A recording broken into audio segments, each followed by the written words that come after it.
Hello guys, I have my 3 computer. This is Apple AirMac 2024 M3. Then I have another one, Windows 11.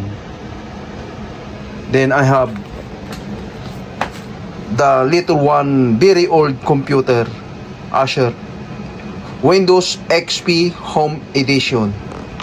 This computer have the problem for the connect the internet. Now I show you how to restore the program. Okay guys, go to start,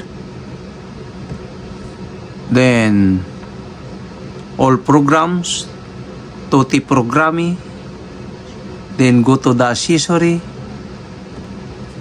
then go to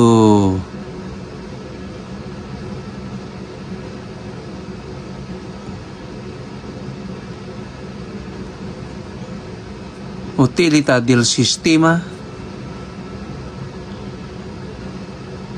then go to the ripristino configurazione di sistema. Okay, click.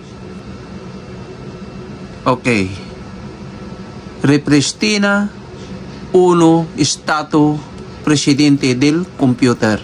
Avanti, next.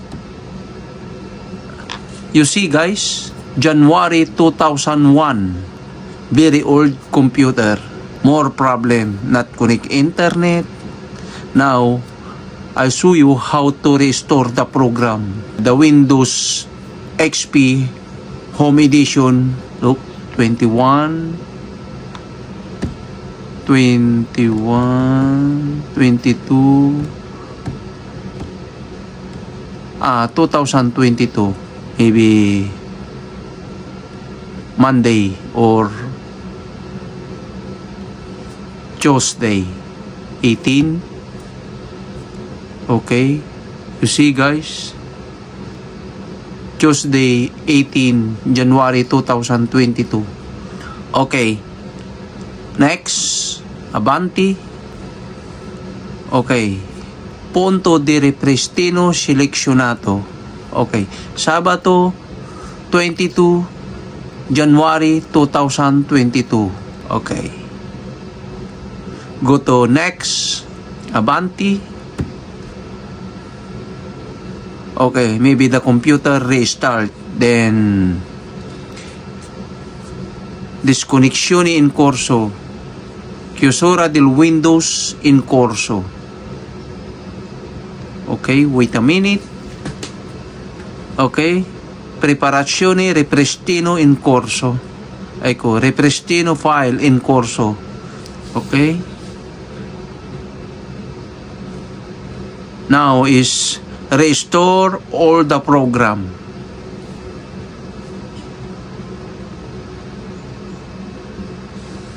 Okay, finish. Chiusura del Windows in corso. Okay.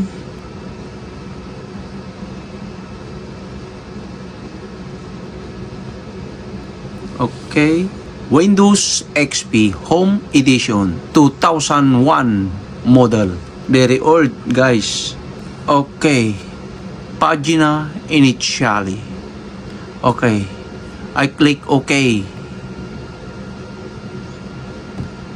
Yes, look guys, very nice, good. Okay, I try to connect the internet now.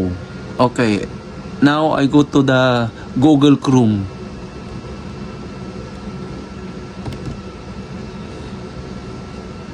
Okay guys, look. Yes! Now it solved the problem. Pag may natutunan po kayo, please huwag kalilimutan mag-subscribe, like, and share, and click the notification bell para ma-notified po kayo sa susunod kong video. Thank you and God bless us.